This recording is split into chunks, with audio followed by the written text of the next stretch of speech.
If you don't show up for yourself in 2026, no one else will, and deep down, you already know that. You owe it to yourself in 2026 to stop watching life happen and finally take control of your own. Not just because you're tired, not just because you're frustrated, but because you've waited long enough. You've seen the days go by where you said you'd start. You've felt the regret of knowing you could have done more.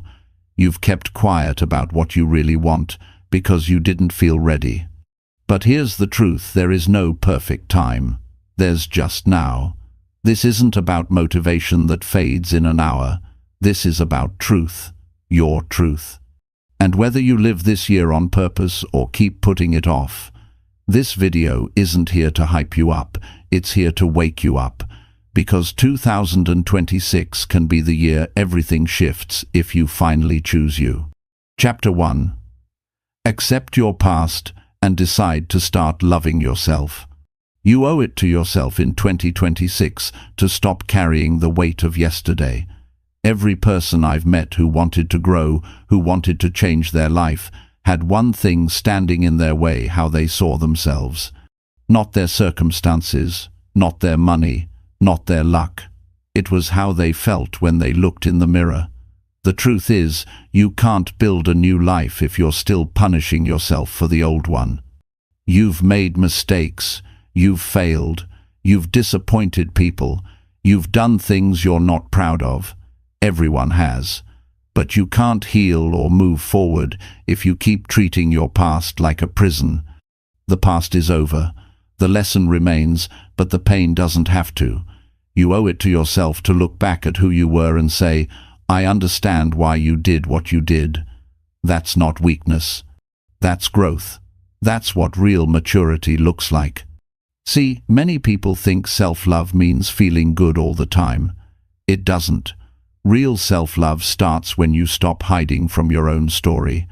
It's when you stop pretending that you never struggled, and you start seeing those struggles as proof of your endurance. The day you decide to forgive yourself is the day your energy changes. You start thinking clearer. You breathe easier. You walk lighter.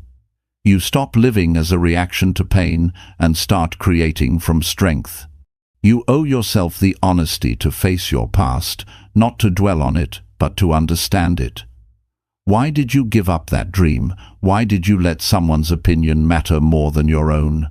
Why did you believe you weren't enough? These are not questions to shame yourself with. They're questions that help you grow.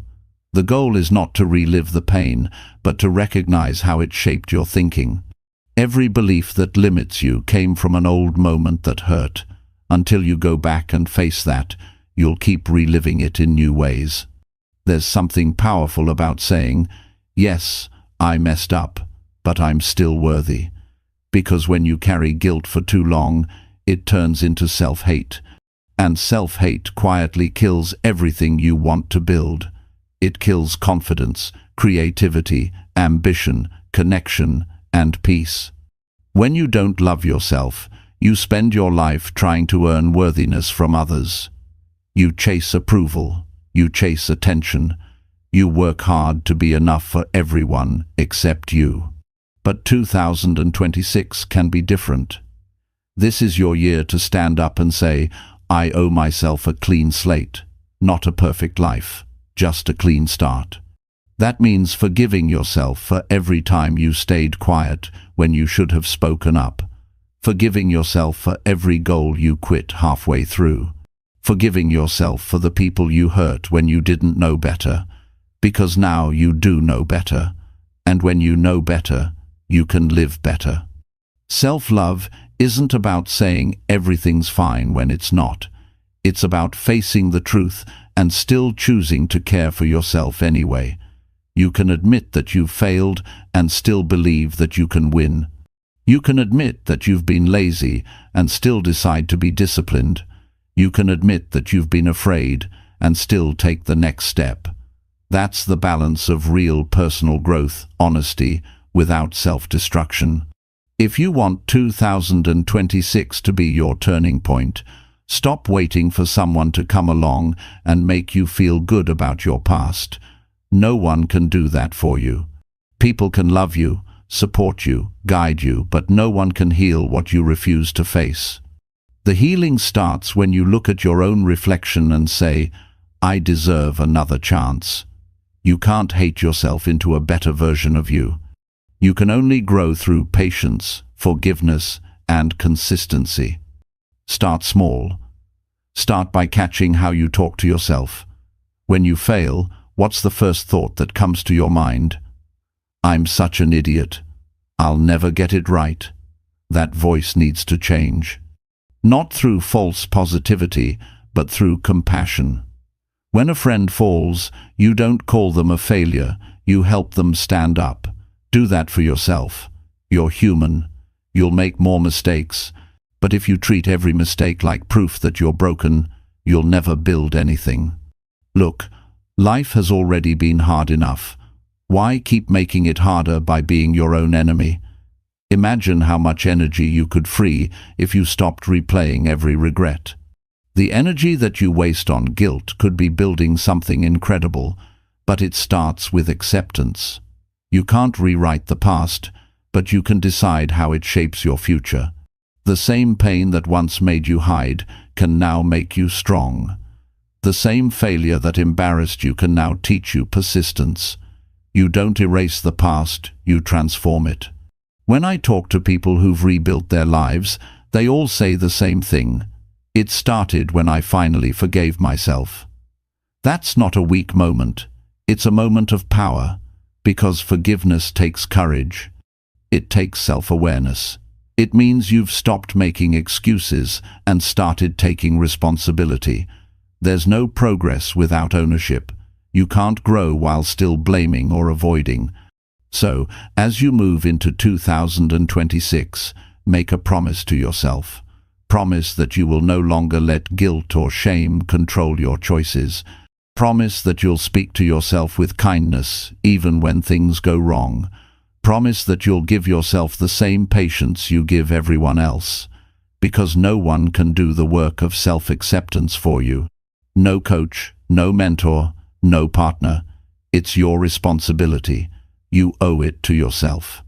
Maybe no one ever told you this before, but you deserve to be on your own side. You deserve to believe in your own potential. You deserve to wake up and not feel weighed down by yesterday's failures. The past isn't a life sentence, it's a classroom, and you've already graduated. The question is, what will you do with what you've learned? When you forgive yourself, you don't erase what happened, you remove its control over your future. You finally free yourself from the loop of self-blame. You stop saying, I can't, and start asking, how can I? You stop defining yourself by what you did and start defining yourself by what you're doing now. That's what loving yourself really means. It's not about arrogance or pretending you're perfect. It's about owning your story completely. And you know what happens when you own your story? You stop running from it. You stop letting fear dictate your choices. You start showing up for yourself in ways that make you proud. You start keeping promises to yourself. You start living with integrity again. That's the foundation of self-respect. I want you to picture this. You wake up one morning in 2026, and instead of thinking about what you lost or who hurt you, you feel calm, you feel proud, you feel in control. That's what happens when you stop fighting yourself. You finally have energy for the things that matter, your goals, your relationships, your peace. You begin to attract better situations because you're no longer living from pain, but from clarity. Loving yourself doesn't mean everything suddenly becomes easy. Life will still test you. You'll still have setbacks. But when you love yourself, you don't crumble under pressure, you adjust. You stop giving up when it gets hard, because you know you're worth the effort. You become your own anchor instead of your own storm. Remember, you don't owe anyone else your transformation. You owe it to yourself. Because when you're at peace with your past, you move differently, you talk differently. You make decisions that honor your future instead of protecting your pain. You stop being reactive and start being intentional. You start trusting your path. If you want to build confidence in 2026, start by being honest about what you've been running from. If you want peace, stop holding on to grudges against yourself. If you want growth, stop waiting for permission to move forward. You've been given another year, another chance, another morning to start over. Use it. Make it count. Forgiveness doesn't mean forgetting. It means you've chosen to stop letting yesterday control your emotions today. And when you reach that point, when you finally decide to love yourself without conditions, you'll realize that all the energy you spent doubting yourself was never wasted. It was teaching you who you don't want to be anymore. You've carried the past long enough. It's time to set it down. You don't have to fix everything overnight. You just have to decide that your future is worth more than your regrets. You owe it to yourself to stand tall, even if your voice shakes, and say, "I'm ready to move forward," because you are. You've got everything you need to start again. You've got the lessons, the strength, the awareness. You're wiser now. You've been through enough to know that pain doesn't last forever, but regret does. So stop living in regret. Stop waiting for the right time to forgive yourself. The right time is now. You owe it to yourself in 2026 to live lighter, to love harder, to care for the person you see in the mirror. You owe it to yourself to stop apologizing for growing. You owe it to yourself to stop comparing your journey to others. You owe it to yourself to believe that you can start over and still become everything you're meant to be. That's the truth about change. It begins the moment you stop looking back and start seeing yourself as worth the effort. Chapter 2.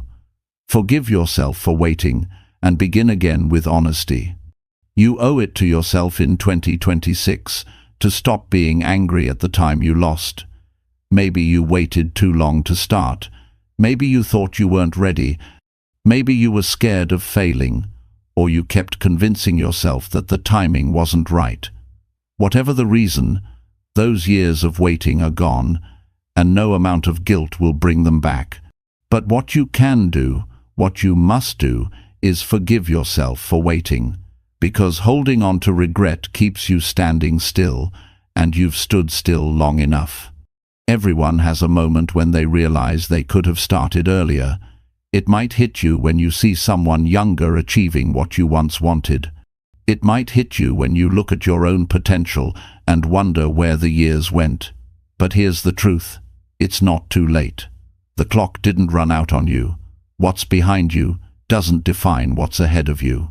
The only thing that matters is whether you start again with honesty, with the kind of honesty that doesn't hide behind excuses or blame. Forgiving yourself isn't weakness. It's strength in its purest form. It takes courage to say, "I wasted time," and even more courage to say, "But I'm ready now." You can't move forward while resenting your own delay. You have to make peace with the person who hesitated. They didn't know what you know now. They were doing the best they could with the understanding they had, and maybe they were scared, unsure, or tired, but they were still you. They brought you here. Honor that version of you, but don't stay stuck there. If you look back with anger, you miss the lesson. If you look back with compassion, you find direction. Maybe you waited because you didn't believe in yourself. That's human. Maybe you waited because you cared too much about what others thought. That's human too. But what's more human and more powerful is the ability to forgive that hesitation, to start fresh, and to do it without pretending. Because pretending drains energy. Honesty frees it. You don't need to act like everything's fine. You just need to be real. Admit to yourself that you've been holding back. Admit that you've made excuses. Admit that fear stopped you from showing up fully. This isn't about shame. It's about clarity. Clarity is what builds direction. When you face the truth, you gain power over it. But when you avoid it, the truth quietly controls you. Maybe there were moments when you said, "I'll start next week." Maybe you promised yourself, "Once I'm ready, I'll go all in." And then months turned into years. You looked up one day and realized that time doesn't wait. It keeps moving whether you move or not. That realization hurts, but it can also be the push you've been waiting for. Because now you know what happens when you delay. You've lived the consequences of waiting. And that experience can fuel your discipline like nothing else. Don't waste more time being angry at your hesitation. That anger is just another delay. Instead, take that energy and pour it into action. One small action today can rebuild confidence faster than 100 apologies to yourself. You don't have to fix everything overnight. You just have to begin again with honesty and intention. Say to yourself, yes, I stopped, but I'm starting again. And this time, I mean it. The beauty of beginning again is that you're not starting from zero. You're starting from experience. You've learned what doesn't work. You've seen what fear does when you let it rule you. You've felt what it's like to live below your potential. That wisdom is priceless. It makes you sharper. It makes you more grounded. It makes you appreciate progress in a way that someone who's never failed can't. Honesty means no more pretending that you're okay with comfort. Comfort feels good for a while, but after some time it turns into a quiet frustration. You feel it when you wake up with no excitement. You feel it when you go through the motions, telling yourself that someday you'll change. That someday is a lie that has stolen too many dreams. The only real day you have control over is today, not tomorrow, not next month, not when you feel ready. Today. Forgiving yourself means accepting that you can't redo the past, but you can direct the next chapter. You can use every ounce of regret as fuel for focus. You can use disappointment as a reminder that time is precious. Every minute you spend resenting your delay is a minute you could be using to build momentum. Don't turn your past hesitation into a lifelong identity. You're not someone who always waits. You're someone who learned what waiting costs and decided not to pay that price again. There's something powerful about being honest with yourself after years of pretending. When you stop lying to yourself about why you didn't start, you finally get your power back. Maybe it wasn't time that stopped you. Maybe it was fear of judgment. Maybe it was laziness. Maybe it was lack of belief. Whatever it was, own it. Because once you own it, it stops owning you. You don't need a big announcement to begin again. You don't need a perfect plan or public validation. You just need to take one step that says, I'm serious this time. That could mean waking up earlier. That could mean deleting distractions. That could mean admitting you've been afraid to commit. The point is to act in alignment with truth. When you do that, your confidence grows naturally. You stop chasing motivation because you're living with purpose. 2026 isn't going to reward those who keep waiting. It's going to reward those who face the mirror and say, enough, I've waited long enough. You've already lost enough time to hesitation. You've already missed enough chances by doubting yourself. You don't have to punish yourself anymore. You just have to start. The most powerful thing you can do now is replace guilt with responsibility. Responsibility means looking at your life as something you can shape, not something that happens to you. It means realizing that no one else is going to do it for you. The world won't pause for you to feel ready. Opportunity doesn't knock forever. Sometimes it whispers once, and you either move or you don't. The good news is, you can build new opportunities. You can create a life that feels alive again. But that begins when you stop lying to yourself about why you're waiting. Maybe you've told yourself you're too old, too behind, too far gone. That's not truth. That's fear dressed as logic. You can rebuild at any age. You can start over from any point. The key is not to be perfect, it's to be consistent. The people you admire didn't start early because they had luck.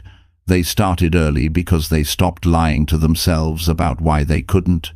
Forgiving yourself means releasing the shame of wasted years and using that lesson to protect your future. It's a decision, not a feeling. You won't wake up one day suddenly ready to forgive yourself. You'll have to choose it consciously. Choose to look at your mistakes and say, I was learning. Choose to look at your hesitation and say, that chapter is over. Choose to look at your future and say, this time, I'm not waiting. And when you start again, do it with honesty. Don't fake enthusiasm. Don't tell yourself that it's going to be easy. Just decide that you're going to show up no matter what. The truth will keep you grounded. You don't need hype. You need truth. You need consistency. You need a reason that means something to you. Because when your why is strong enough, your old excuses lose their power. If you've been waiting for someone to push you, understand this. The world doesn't owe you permission to move forward. It's your job to take responsibility for your own timing. You owe yourself progress. You owe yourself effort. You owe yourself honesty. When you begin again, do it from a place of gratitude, not guilt. Be grateful that you still have time. Be grateful that you've learned what procrastination costs. Be grateful that you can still decide to live differently. There's a calm that comes with forgiving yourself. It feels like peace returning to your body after years of tension. You stop flinching at your own reflection. You stop comparing yourself to everyone who started earlier. You realize they're on their own timeline and you're on yours. Life isn't a race, it's a personal contract. You owe it to yourself to fulfill your own potential, not to compete, not to impress, but to live fully. When you begin again with honesty, you reconnect with self-respect.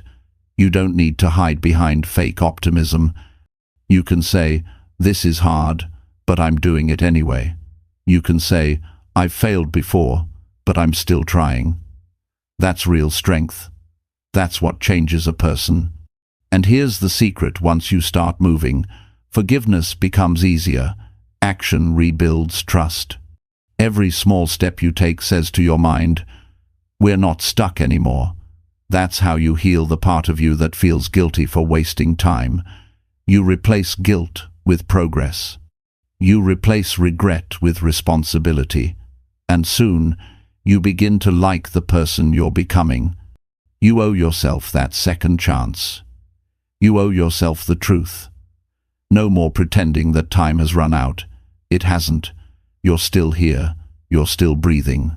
You still have mornings to wake up to, evenings to reflect, moments to build. All you have to do is start with honesty. Forgive the waiting. Stop the self-blame. Begin again, not with pressure, but with peace. You've waited long enough to feel ready. You've replayed the same doubts long enough to know where they lead. Now, it's time to see what happens when you choose differently. No one can change the past, but you can decide that the past won't keep changing you. Forgive the time you lost. Honor the lessons you gained. Begin again with a clear heart and an honest mind. Because this time, it's not about perfection, it's about freedom. And that freedom begins with the words, I forgive myself, and I'm ready to move forward. Chapter 3.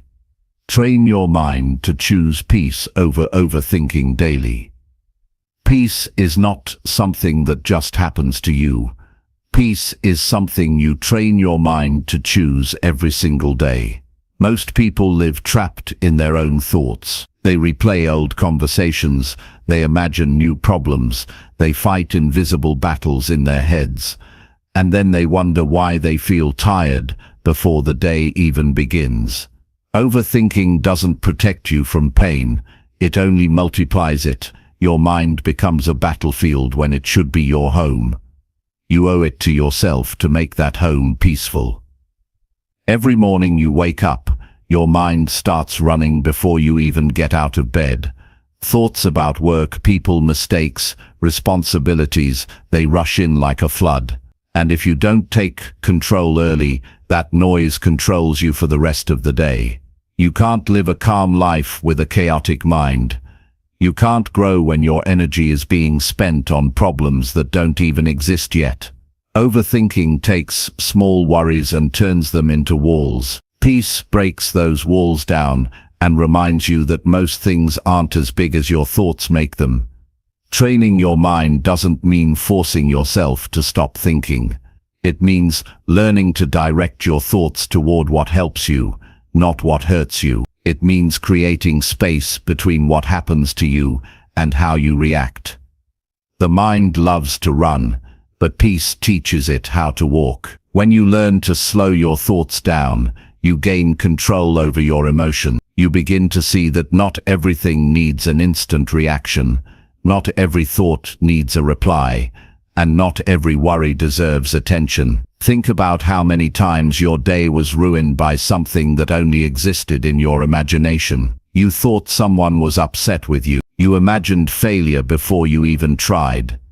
You replayed what you said to someone last week, as if you could rewrite it by worrying about it. That's how overthinking steals your joy. It convinces you that being prepared means being anxious. But peace is preparation too. Peace says, whatever happens, I'll handle it. That mindset is freedom. Peace is a skill. It doesn't come naturally, especially if you've spent years feeding your mind negativity. You've trained your brain to expect chaos, so now you have to train it to expect calm. You do that by paying attention to your thoughts. When you catch yourself spiraling, stop and ask, is this thought helping me or hurting me? If it's hurting you, let it go. If it's helping you, act on it. You can't stop thoughts from coming, but you can stop them from taking over. One of the most powerful habits you can build is mental awareness. Most people react to their thoughts as if they're facts. A thought comes and they believe it immediately. I'm not good enough. I'll never get this right.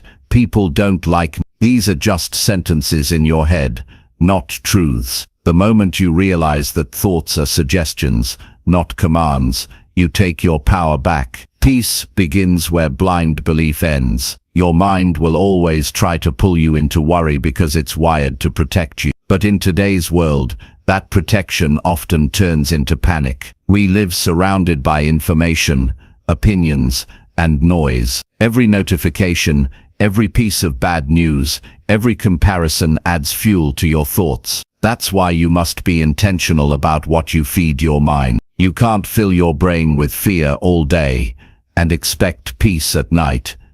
You have to choose what enters your mental space. When you feel your thoughts racing, slow down your breathing. It may sound simple, but your breath controls your mind more than you realize. When you breathe calmly, your body sends a message to your brain that you are safe. And when you feel safe, the need to overthink fades. Do this often enough, and your mind learns that peace is the new normal. You don't reach peace by escaping your thoughts. You reach it by mastering them. Overthinking is often disguised as responsibility. You tell yourself you're just being careful, or that you need to think everything through. But what you're really doing is trying to control what you can't. The mind that always tries to control ends up losing control. Peace comes from accepting what's in your hands and releasing what's not. That's not avoidance, that's wisdom. Life won't always go the way you plan, but peace keeps you stable when it doesn't. The hardest part of choosing peace is that your ego will fight it. Your ego loves drama. It wants to be right. It wants to defend. It wants to win arguments. But peace isn't about winning. It's about understanding. It's about realizing that not everything needs a fight. When you argue less with others and more with your own thoughts, you start seeing the world differently. You stop taking things personally. You stop creating stories around every situation. You begin to live lighter. Peace isn't a sign of weakness, it's proof of strength. It takes strength to stay calm when your mind wants to panic. It takes discipline to stop replaying the same negative scenario. It takes maturity to say, I don't have to think about this right now. Anyone can overthink.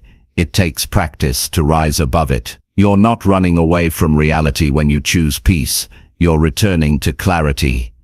Start with small practices. When something bothers you, Pause before reacting. Ask yourself if it's worth your mental energy. If someone says something negative, you don't have to hold on to it all day. If something goes wrong, don't build a whole future out of that one mistake. Peace lives in the pause between reaction and reflection. The more you pause, the more power you gain over your thoughts. A peaceful mind is not an empty mind, it's a focused one. It's a mind that knows how to filter what matters. Every day, you have a choice. Feed your anxiety or feed your calm. Whichever one you feed more will grow. If you want peace to grow, you have to give it attention. Spend time in silence. Disconnect from things that overstimulate you. Listen to music that relaxes you. Read something that uplifts you. Every small choice builds mental balance. Most people think peace is found when life gets easier. It's not. Peace is what makes life easier. When your mind is calm, you handle challenges better. You think clearer.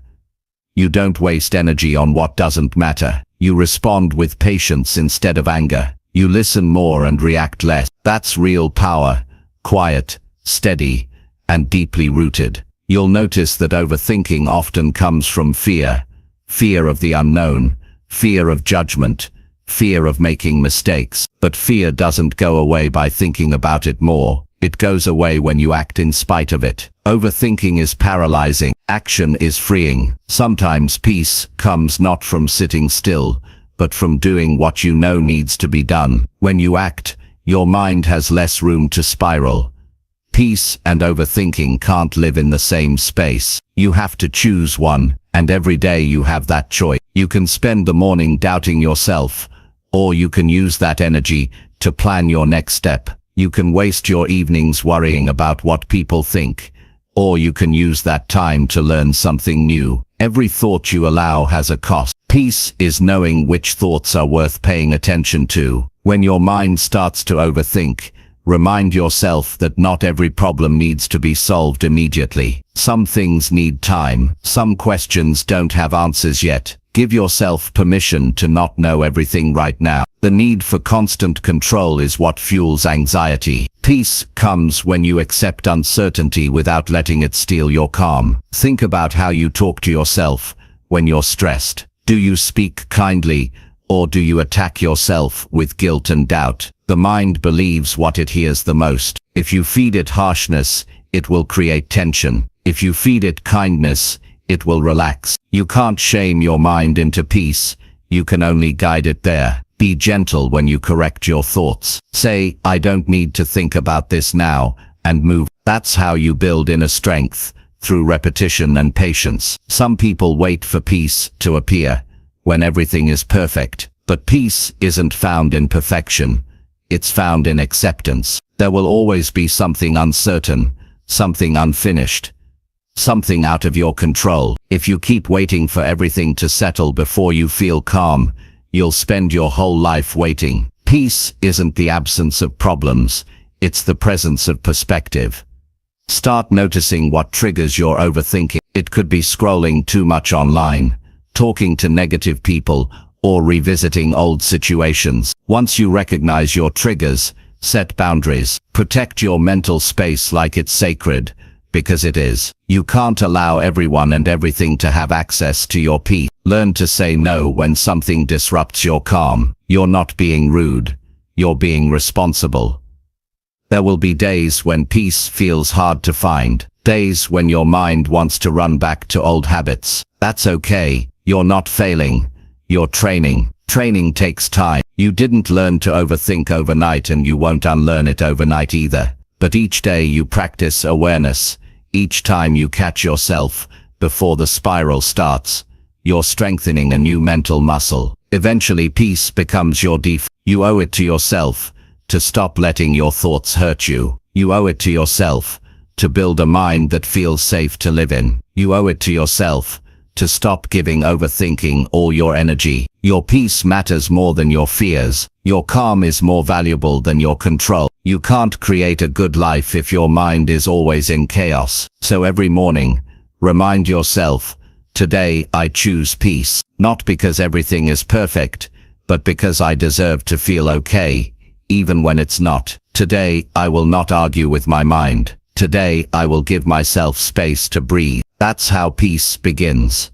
Not in some distant future, but right now, in this moment. And the more often you choose it, the easier it becomes. You've spent enough time living as a prisoner of your thoughts. It's time to live as their master. Overthinking will always knock at your door, but peace is the one who decides whether it gets to stay. Train your mind daily. Guard your attention fiercely. Treat peace like your most valuable possession, because every quiet moment you create, every anxious thought you release, every decision you make from calm instead of fear, that's a victory. And one day you'll look back and realize that the peace you were chasing was never out there. It was always waiting inside you, waiting for you to choose it.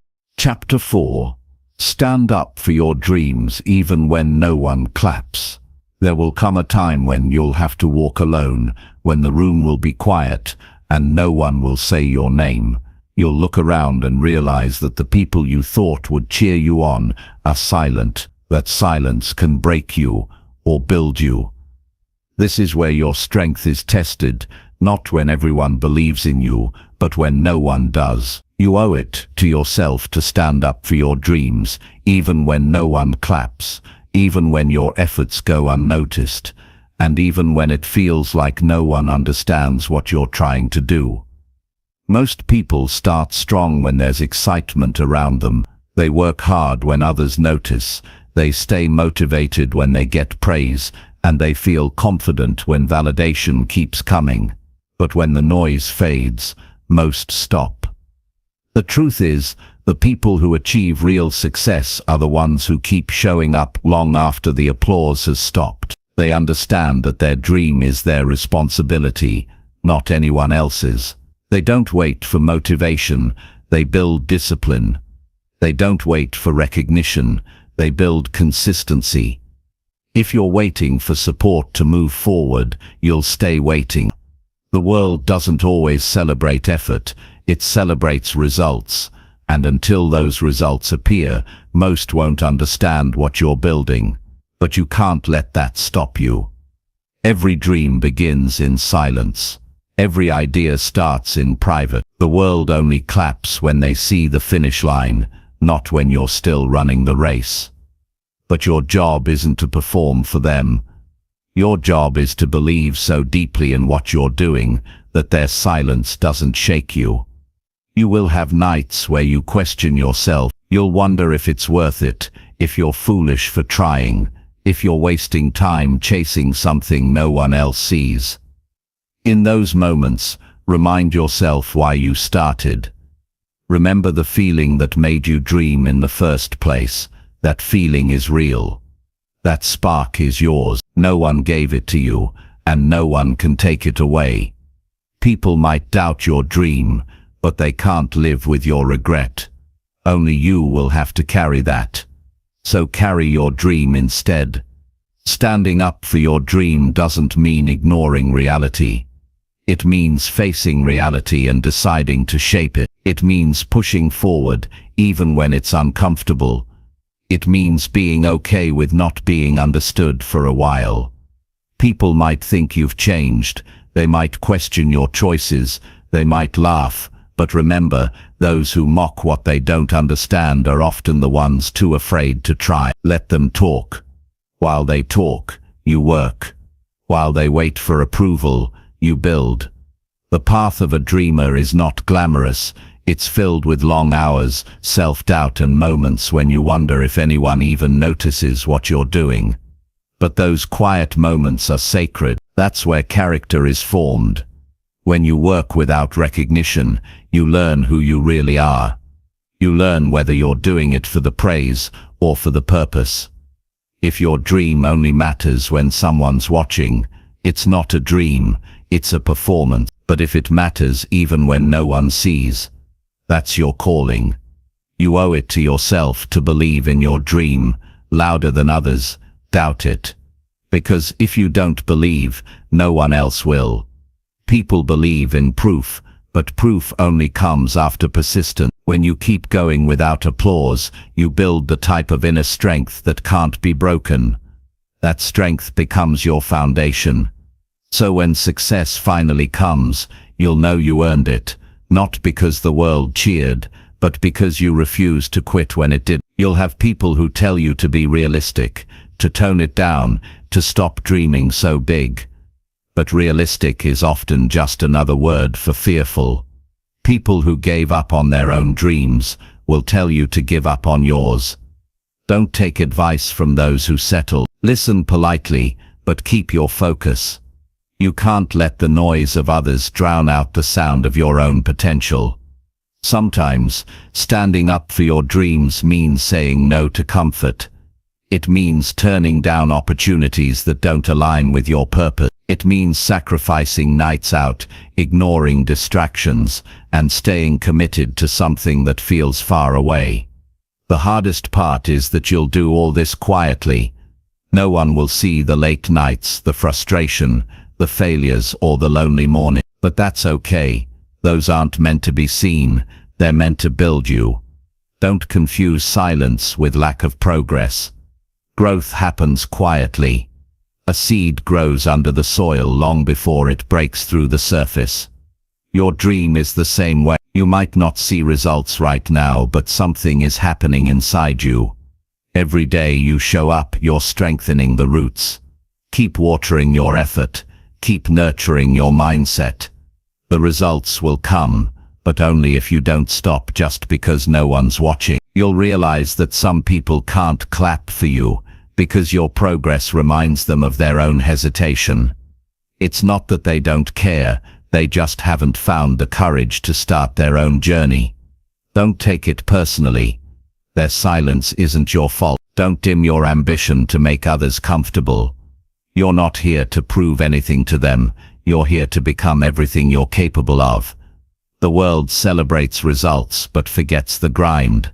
They see success stories, not the endless hours behind them. So don't wait for the moment when everyone finally notices you. By then it'll be too late to start believing in yourself. Believe now while it's hard. Believe now when it's quiet. Believe now when no one is cheering. Because this is where you separate yourself from everyone else. The moment you decide that your dream is worth your full commitment, even in silence, you can't spend your life needing approval. Approval is a trap. When you chase it, you lose yourself. Every time you rely on someone else's opinion to keep going, you give away a piece of your power. Keep that power. Protect it. Use it to fuel your dream. Stand tall even when the crowd is silent. Because one day, those same people who didn't clap will say, "I always knew you'd make it." But you'll know the truth. You made it because you kept moving when no one said a word. Success is built in seasons of invisibility. You have to be okay with being unseen. That's where the real work happens. That's where habits form, skills sharpen, and resilience grows. You might not get recognition now, but that doesn't mean you're failing. It means you're still in the building phase. Keep building. Every day you stay disciplined, you move closer to the version of yourself you've always wanted to meet. When you stand up for your dreams, do it with conviction. Don't apologize for wanting more. Don't explain your passion to people who can't see it. Your dream doesn't need permission to exist. It just needs you to show up for it. Be the person who keeps promises to themselves. Be the person who chooses consistency over comfort. Be the person who believes without evidence. Because that's what separates dreamers who make it from dreamers who stop. There will be times when quitting will feel easier. When the work feels heavy and the reward feels far. When doubt whispers that you're wasting your time. But remember, nothing meaningful is built in comfort. You're supposed to struggle. You're supposed to question. Those moments are shaping your character. You can't build confidence without resistance. The quiet days are not punishment, they're preparation. Your dream deserves your patience. It deserves your effort. It deserves your loyalty. Even if no one else believes in it, you must. Because if you don't, it dies. Dreams don't fade because they're impossible. They fade because people stop feeding them. Feed yours with action. Feed it with belief. Feed it with the kind of persistence that doesn't ask for applause. You're going to lose people along the way. Not everyone will understand your path. Some will drift away because your growth will make them uncomfortable.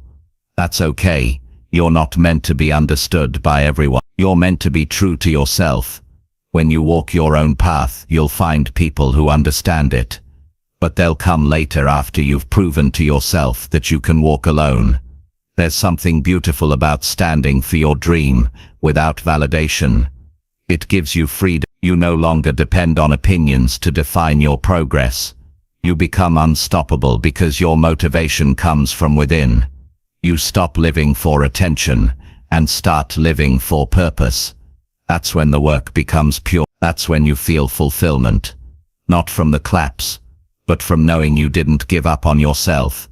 You owe it to yourself to stay committed even when it's quiet. The silence won't last forever. The same people who don't notice you now will look back in awe when your results speak louder than your words ever could. But don't do it for their reaction. Do it because your dream deserves to exist. Do it because it matters to you. So stand tall. Keep showing up. Keep working when no one's watching. Keep pushing when no one's praising. The quiet season is not the end. It's the foundation. The silence is where your dream grows its roots. Every small step, every lonely night, every doubt you overcome is building something powerful inside you. And one day, when your dream finally shines, you'll realize that the claps were never the goal. The goal was to become the person who didn't need them. Stand up for your dreams, even when no one claps. Because your worth is not measured by applause. It's measured by the courage it takes to keep believing. When the world goes silent, the silence isn't empty.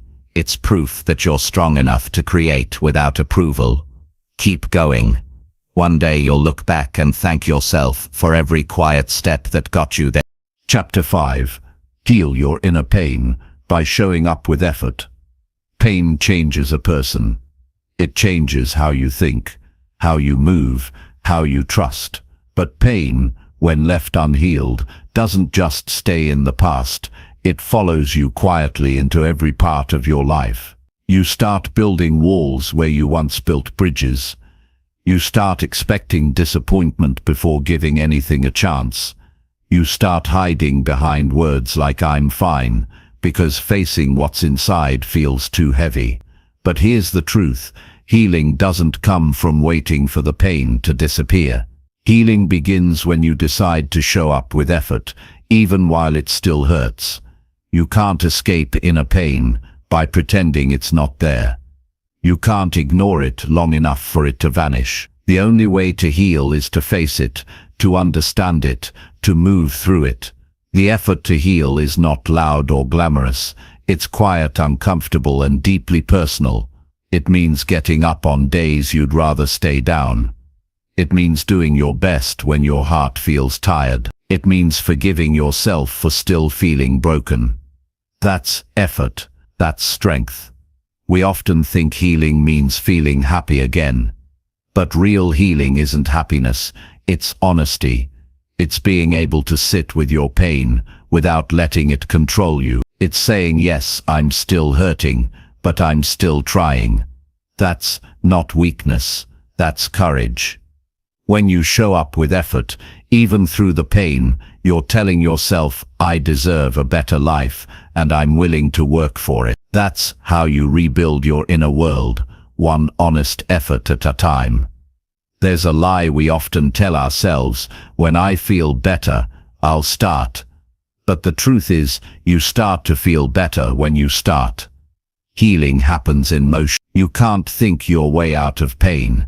You have to act your way out. Whether that means taking care of your health, forgiving someone who hurt you, or simply getting out of bed and trying again. The act of showing up is what begins the healing. Effort turns wounds into wisdom. Avoidance turns wounds into scars that never close. You can't change what hurt you, but you can change what it taught you. You can decide that the pain won't define you, it will refine you. Every time you show up when it's hard, You take back a piece of your power, the power that pain tried to steal. You start to realize that the act of showing up is not just for progress, it's for peace. You begin to trust yourself again. You begin to see that even if you don't have control over everything, you have control over effort. Healing doesn't mean forgetting what happened. It means no longer letting it control your direction. You're allowed to remember and still move forward.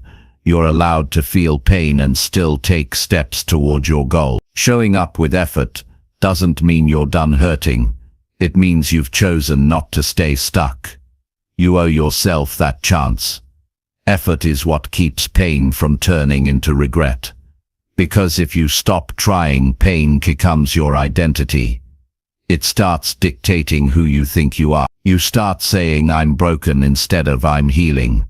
You start living in reaction to what happened instead of creating what comes next. The way out is not found in perfect healing.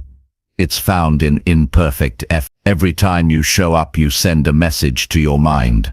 We're moving forward now. Healing requires discipline. You have to show up for yourself even when no one checks on you. No one else can do that work for you. You can talk, you can cry, you can seek help, and you should. But eventually it still comes down to effort. You're the one who has to decide, I want peace more than I want pity. You're the one who has to stand up and say, I'm not going to let this pain run my life. That choice must be made every single day. The truth is, inner pain doesn't disappear overnight. It fades slowly, almost invisibly. You'll only notice it one day when something that used to hurt doesn't sting the same way anymore. You'll look back and realize that healing didn't happen in one big moment. It happened in thousands of small efforts. Every time you chose peace over bitterness. Every time you got up when it felt pointless. Every time you chose to be kind when it was easier to be angry. That was healing in progress. You have to stop waiting for motivation to show up before you do. Motivation follows effort, not the other way around. When you act even a little, you remind yourself that you're capable. That's what starts rebuilding self-trust. And trust is the foundation of healing. Without it, you'll keep doubting your worth. You'll keep questioning whether you can change. But once you see that effort actually shifts how you feel, you start believing again. Pain tries to convince you that effort doesn't matter. It whispers that nothing will change, that no one cares, that trying won't fix what's broken. That voice is lying. Effort is never wasted. Even when it feels invisible, it's doing something inside you. It's repairing confidence, rebuilding identity, and restoring faith. Every small action, journaling, walking, reflecting, forgiving, is rewiring your brain to choose growth over suffering. Healing through effort doesn't mean forcing positivity. It's not pretending that everything's fine. It's saying I'm hurt, but I'm willing to do something about it. It's showing up for the gym when your heart feels heavy. It's cleaning your space when your thoughts feel messy. It's reaching out for help instead of shutting down. These aren't small things. They're proof that you haven't given up. There's a moment in everyone's life when they realize no one is coming to save them. That realization can feel lonely, but it's also liberating, because the moment you understand that healing is your responsibility, you get your power back. You stop waiting for someone to fix what's inside you. You start realizing that your peace is built by your own hands. And those hands might shake, but they're capable. The reason effort heals is simple. It replaces helplessness with purpose. Pain makes you feel powerless. But when you act, you remind yourself that you can still choose. You can choose to grow, to move, to breathe, to build something better. Action restores control, and control restores peace. Every time you take a small step forward, you weaken the grip that pain has on you. Sometimes healing looks like crying after trying. Sometimes it looks like failing and trying again anyway. Sometimes it looks like forgiving someone who doesn't deserve it. Sometimes it's just breathing through the day without shutting down. All of it counts. All of it matters. The pain might not disappear right away, but your relationship with it changes. You stop seeing it as an enemy and start seeing it as a teacher. Showing up with effort also means allowing yourself to receive help. Healing doesn't mean you do everything alone. It means you take responsibility for your healing, but you also open your heart to connection. Talk to someone who listens. Spend time around people who remind you that life is still good. Pain isolates, but connection heals. Don't let your pain convince you that you're a burden. You're not. You're human. There will be days when you feel like you're going backward, days when old wounds reopen. Don't see that as failure. It's part of healing. The mind doesn't move in straight lines. Sometimes it circles back to test whether you've really learned the lesson. That's when effort matters most. Show up again. Try again. Remind yourself that progress isn't measured by how fast you heal. It's measured by how often you refuse to give up. Effort is the bridge between pain and peace. Without it, you stay trapped in memories. With it, you start creating new experiences that remind your heart what hope feels like. Healing is not about erasing the past. It's about writing a new story beside it. Every day you show up, you're adding a new page. Eventually, the story of pain becomes a story of growth. You owe it to yourself to stop living as a victim of what happened and start living as the creator of what comes next. That's not denial, it's freedom. Pain may have shaped you, but it doesn't have to define you. What defines you is how you respond. Do you sit in the hurt, or do you stand in your effort? The choice will always be yours. Healing doesn't always feel good. Sometimes it feels like breaking before rebuilding. But what's breaking isn't your spirit, it's your old patterns, your old beliefs, your old fears. Effort helps you replace them with strength. Every new day is a chance to show your pain that it can't stop you anymore. Every sunrise says, try again. You've carried your pain long enough. It's time to start carrying yourself. It won't be easy, but ease isn't the goal. Freedom. Every act of effort is an act of self-respect. Every time you choose to keep going, you're sending a message to your heart. You're worth saving. And once your heart starts to believe that, healing happens naturally. The people who heal are not the ones who never hurt. They're the ones who kept moving through the hurt. You can be one of them. You can rebuild yourself piece by piece, step by step, day by day. It won't be quick, and it won't be perfect, but it will be real. And real healing lasts. So show up for yourself. Show up for the version of you that didn't think they could make it. Show up for the future that still needs you. Don't wait for the pain to stop before you begin. Begin so that it can stop. Your effort is your medicine. Your action is your peace. Healing starts the moment you decide that your life is still worth working for. And if you keep showing up, one day you'll wake up and realize that the pain no longer defines you. It only reminds you how strong you truly became. Chapter 6.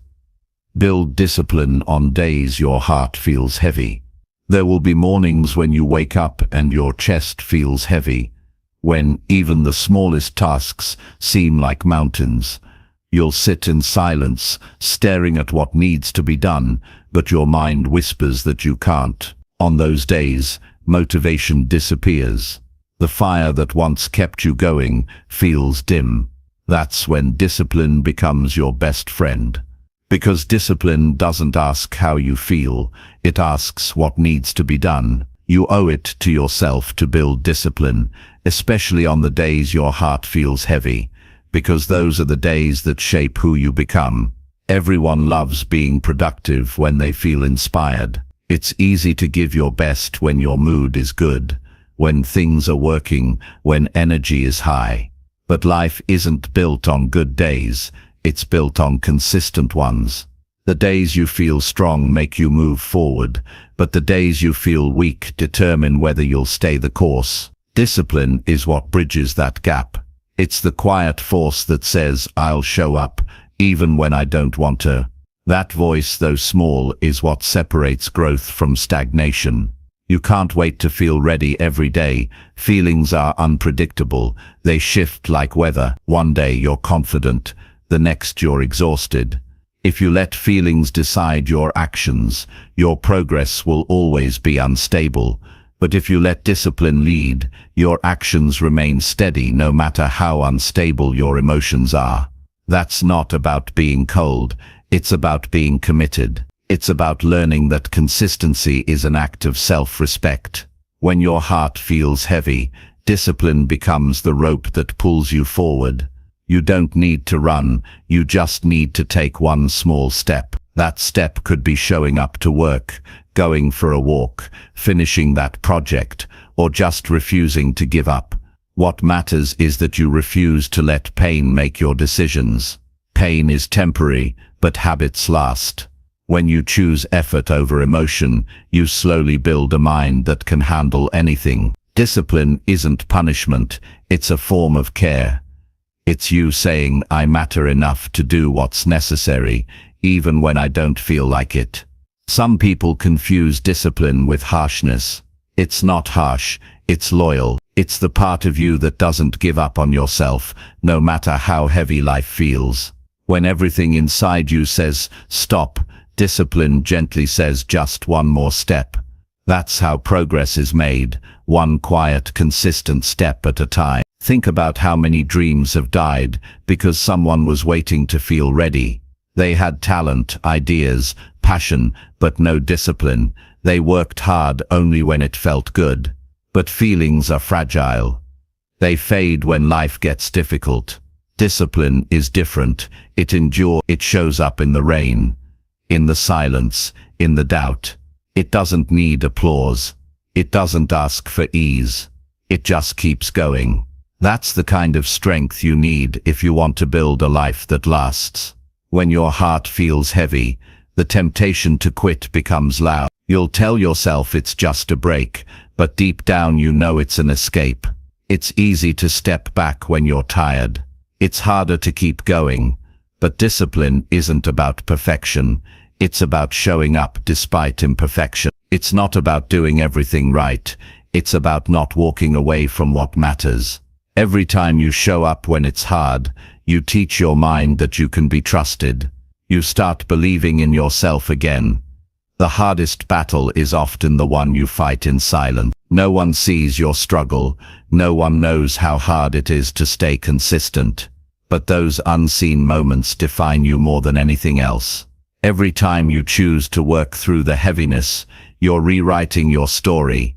You're telling your pain, you don't control me anymore. You might not feel strong in those moments, but you're becoming stronger than you've ever been. Discipline gives structure to chaos. It gives you something to hold on to when life feels uncertain.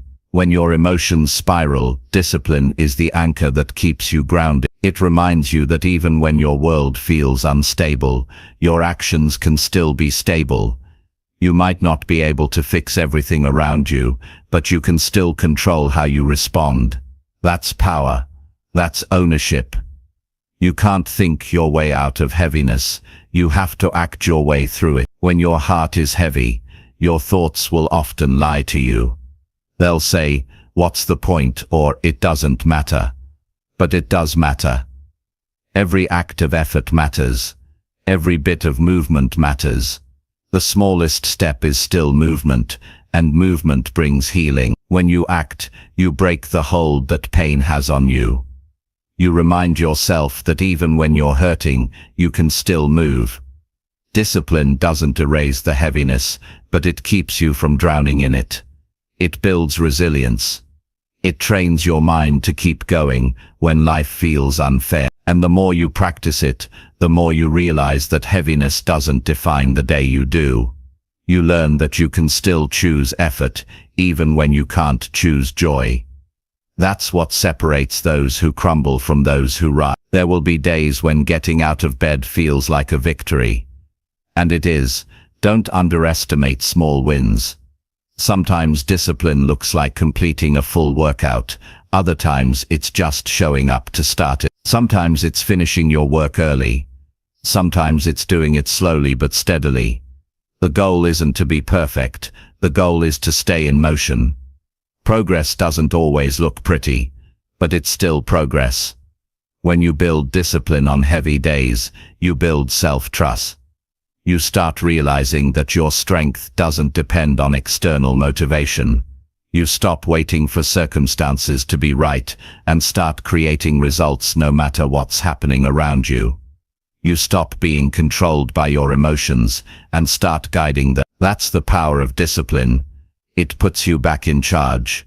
You'll also learn that discipline and compassion must go hand in hand. Being disciplined doesn't mean being harsh with yourself. It means doing what's right while still treating yourself kindly. Some people mistake self-discipline for self-punishment. They push too hard, burn out, and quit. True discipline is balanced. It understands rest. It understands recovery. It knows when to push and when to pause. You don't have to destroy yourself to prove your strength. You just have to keep showing up honestly. The more you practice discipline during emotional heaviness, the more peace you'll feel later. Because you'll know that no matter what life throws at you, you have the ability to stand firm. You'll stop fearing bad days, because you'll know that bad days don't define you. They reveal you. You'll start trusting that you can handle hard things. Not because life is easy, but because you've learned to stay steady through the storm. Every time you practice discipline when your heart feels heavy, you're rebuilding the connection between mind and body. You're teaching your body to move even when your emotions resist. You're proving that your actions don't have to match your feelings. That's liberation, because once you know how to act through emotional pain, nothing can stop your growth. You'll move forward even in uncertainty. You'll keep building when others quit. Discipline is the bridge between the person you are and the person you want to become. It doesn't care about how you feel in the moment. It cares about what you truly want in the long run. Feelings pass, but the habits you build from discipline stay. Every morning you get up and follow through. You're strengthening the path toward your best self. You're laying bricks of consistencies that eventually form the foundation of your success. One of the greatest gifts you can give yourself is to stay consistent through heaviness. It teaches you patience. It teaches you humility. It teaches you that pain doesn't have to stop progress. It teaches you that you're capable of more than you thought. Because once you learn how to work through emotional weight, you'll never again be controlled by it. You'll feel it, acknowledge it, and keep moving anyway. Heavy days will come. Life won't always feel light or fair. But if you build discipline, those days will no longer break you. They'll refine you. They'll teach you that consistency is more powerful than any emotion.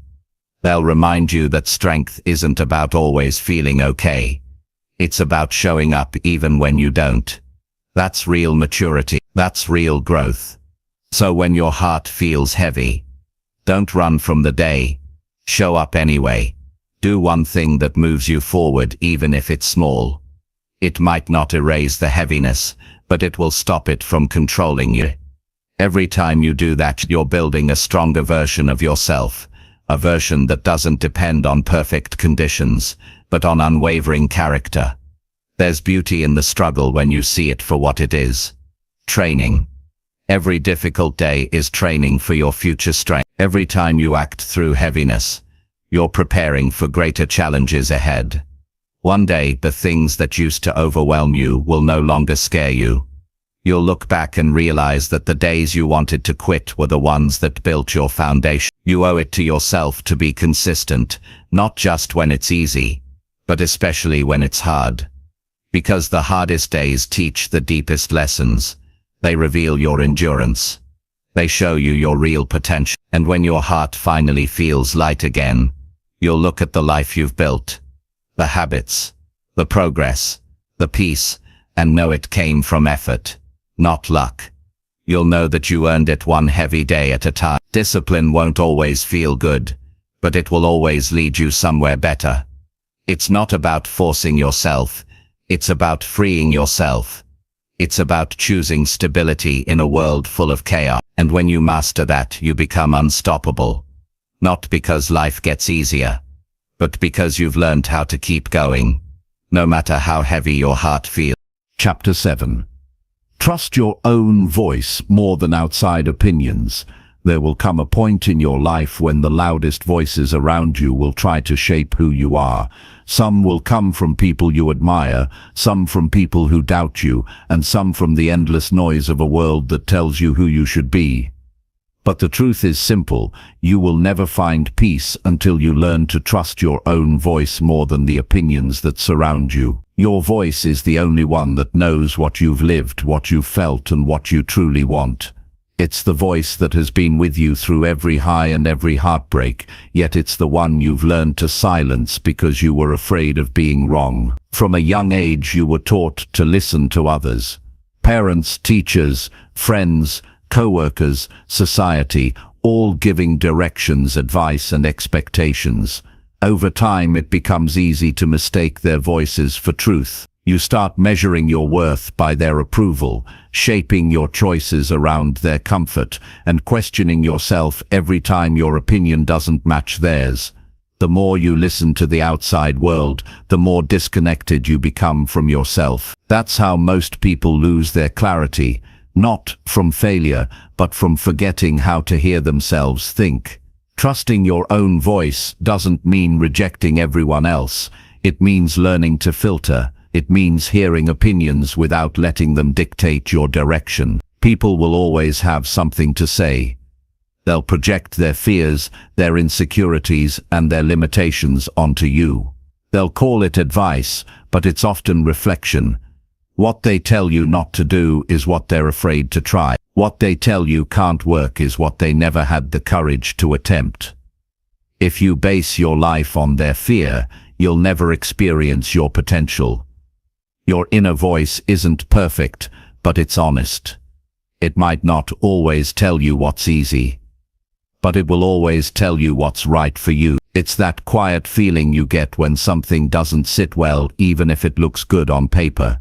It's that pull toward a path no one else understands but somehow feels right in your gut. Most people ignore it because they're afraid of standing alone, but growth requires solitude. You can't hear your inner voice when you're surrounded by constant noise. You have to make space for silence, because silence is where truth speaks. The world today runs on opinions. Every scroll, every post, every headline tells you what's right, what's wrong, what's trending, and what's failing. Everyone's talking, but very few are thinking for themselves. If you're not careful, you'll start living a life built on other people's expectations instead of your own convictions. You'll wake up one day realizing you've been chasing approval instead of purpose. That realization hurts, but it's also freeing, because from that moment you can begin listening to the one voice that matters, your own. There's a difference between arrogance and self-trust. Arrogance says, "I don't need anyone." Self-trust says, "I value others, but I believe in myself." You can respect opinions without becoming controlled by them. You can learn from others without losing your individuality. When you trust your own voice, you stop asking for permission to exist.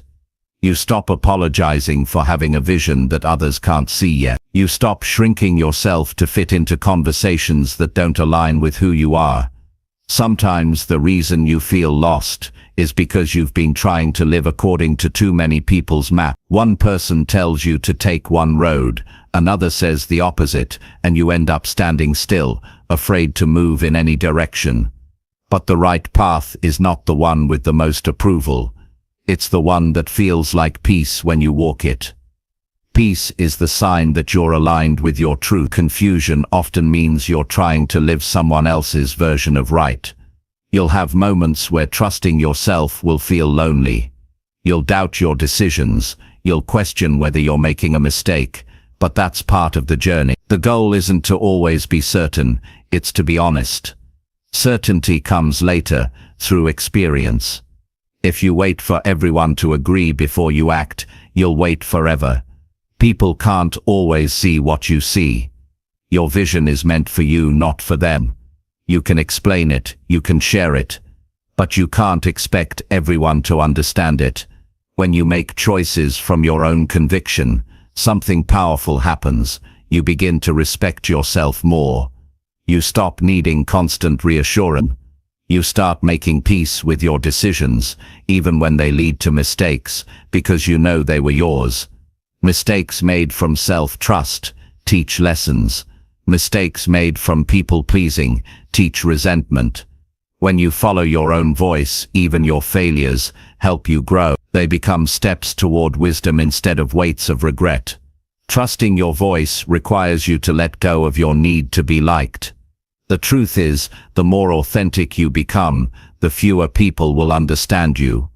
But the ones who do will value you deeply. You can't have both approval and authenticity in full measure. One demands that you change to please others, and the other asks that you remain true to yourself. Choose authenticity. It lasts longer. Approval fades as soon as opinions shift, but authenticity gives you a foundation that no one can shake. You'll notice that people will try to control what they don't understand. The moment you make a decision that challenges their comfort, they'll question it. They'll call it risky, irresponsible, unrealistic. That's okay. They don't have to see what you see. You're not responsible for their understanding. You're responsible for your growth. The sooner you accept that, the lighter your life becomes, because instead of explaining yourself, you'll be busy building yourself. Your voice carries wisdom you've earned through your own experiences. Every challenge, every heartbreak, every failure has taught you something unique. No one else has lived your exact life, so no one else can fully know what's right for you. That's why your inner guidance is sacred. It's built from truth you've lived, not from theories others imagine. When you ignore that voice, you dishonor everything you've survived. You silence the part of you that knows what it took to get here. Trusting yourself doesn't mean you'll never feel fear again. It means you'll move forward even with fear in your pocket. Fear is natural, but when you trust your own judgment, you stop letting fear make decisions for you. You learn that you can feel afraid and still act. You can feel uncertain and still move forward. Confidence isn't the absence of fear. It's the decision to trust yourself more than you doubt yourself. To strengthen that trust, you have to spend time alone.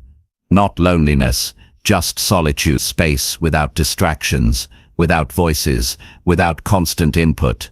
Solitude helps you hear what your heart has been trying to say all along. It helps you reconnect with what matters. Most people avoid silence because it forces them to face themselves. But silence is where direction comes from. If you can't be comfortable in your own thoughts, you'll always be controlled by others' opinions. Sometimes your own voice will go against everything familiar. It will tell you to take risks that no one else would take. It will tell you to walk away from things everyone else would stay in. That's where courage comes in. Because trusting yourself doesn't mean following the crowd.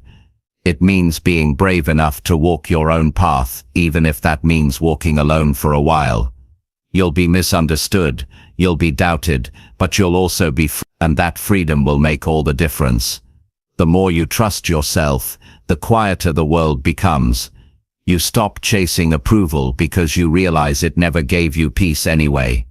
You stop comparing because you understand that comparison disconnects you from gratitude. You stop over-explaining because your energy is better spent on progress. You stop apologizing for growing because growth is not something to hide. The noise around you might still exist, but it won't control your focus anymore. You owe it to yourself to build a relationship with your own intuition. It's like a muscle. The more you use it, the stronger it gets. Every time you listen to yourself and it leads you right, you build trust. Every time you ignore it and regret it, you learn. Either way, you grow. Over time, you'll reach a point where you don't need constant confirmation from anyone. You'll move with quiet certainty. Not arrogance, but calm assurance, knowing that you're aligned with your truth. When you start living from your own voice, people might call you selfish, but there's nothing selfish about choosing peace over approval. There's nothing wrong with creating a life that feels right to you, even if it doesn't make sense to others. It's your journey. You're the one who has to live it every day. It's not your job to live according to someone else's fears or expectations. Your job is to create a life that feels honest, fulfilling, and yours. Learning to trust your voice takes time. It requires unlearning habits of doubt and replacing them with self-assurance. It means making mistakes and forgiving yourself for them. It means standing firm in your choices when others question them. But every time you do, you build a stronger foundation. You stop being swayed by every opinion and start being guided by conviction. That's how confidence is born. Not from perfection, but from self-trust practiced over time. Eventually you'll realize that outside opinions are temporary. They shift with trends, moods, and personal biases. But your inner voice stays with you forever. It's the one that will guide you when everything else feels uncertain. It's the one that will remind you of your worth when the world tries to make you doubt it. It's the one that will push you forward when others can't see your vision. You owe it to yourself to listen, not because it's always easy, but because it's always true. Your voice might not be the loudest, but it will always be the most accurate. It knows your dreams, your pain, your purpose. It has seen your strength when no one else has. You've ignored it long enough. It's time to trust it. Because once you do, the noise fades, the confusion clears, and you finally start living the life that belongs to you. Not the one others think you should have, but the one your heart has been asking for all along. Chapter 8. Turn loneliness into strength and keep moving forward. Loneliness has a way of finding everyone at some point in life.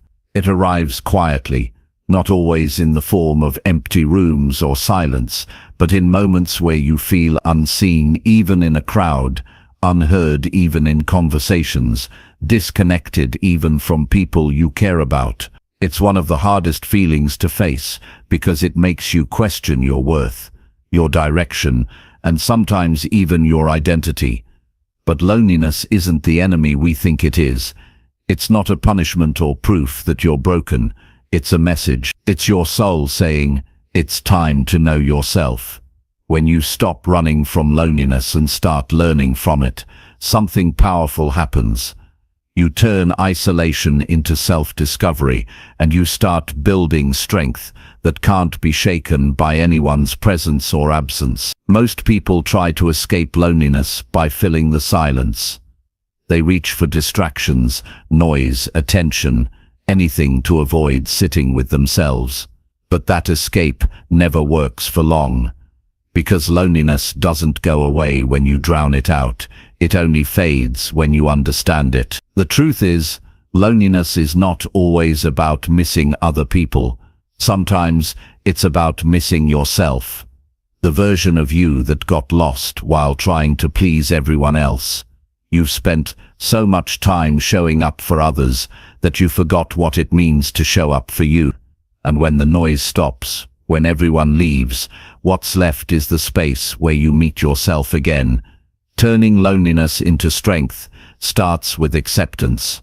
Not acceptance that you'll be alone forever, but acceptance that being alone is part of life's rhythm. It's a season, not a sentence. There's power in learning to be okay with your own company. When you stop fearing solitude, you discover freedom. You realize you don't have to constantly perform to feel worthy. You don't have to chase people to feel valued. You don't have to fill every quiet moment with noise. You start finding comfort in stillness, peace in silence, and clarity in your own presence. Strength comes when you stop seeing loneliness as emptiness and start seeing it as space. Space to think, space to grow, space to rebuild. When you have no one to lean on, you learn to lean on yourself. When no one is watching, you discover what truly motivates you. When you have no audience, you finally create for yourself, not for applause. The solitude that once scared you becomes the environment that shapes you. It becomes the training ground for resilience. People often associate loneliness with weakness, but it's the opposite. Some of the strongest people you'll ever meet built that strength in silence. They found it in long nights of reflection, in difficult mornings where they had to keep going with no one cheering them on. Strength born from loneliness is different. It's not loud or flashy. It's quiet, steady, and deeply rooted. It doesn't need validation because it's built on inner stability. You don't become stronger by pretending you don't feel lonely. You become stronger by acknowledging it and choosing to move forward anyway. That's what resilience looks like. It's not the absence of pain, it's the decision to keep living with purpose despite it. Every time you move forward alone, you prove to yourself that your survival doesn't depend on constant companionship. You realize that the love and validation you've been waiting to receive from others were things you could give to yourself all along. Loneliness teaches self-awareness. It shows you what truly matters, what drains you, what fulfills you. It strips away the noise and reveals your real priorities. When you're alone, there's no one to impress, just the truth of who you are. That truth can be uncomfortable at first, because it forces honesty. But honesty is the beginning of transformation. When you stop hiding from your thoughts, you start hearing your real desires. You start understanding your patterns, your mistakes, your strength. And from that awareness, you begin to grow.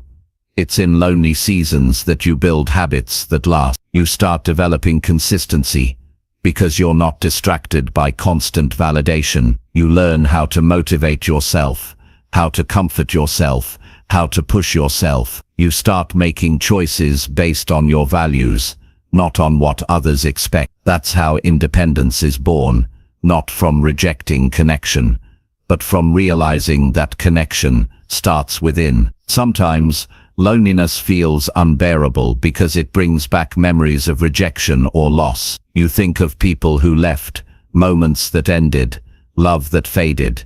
Those thoughts sting. But even that pain can serve a purpose. It reminds you that you're capable of feeling deeply. It reminds you that your heart still works. And as painful as it is, that same heart is also capable of healing. Healing begins when you stop defining your worth by who stayed and start defining it by how you rise. Turning loneliness into strength means changing how you see it. Instead of saying, "I'm alone," say, "I'm with myself." That small shift changes everything. Being with yourself is not isolation.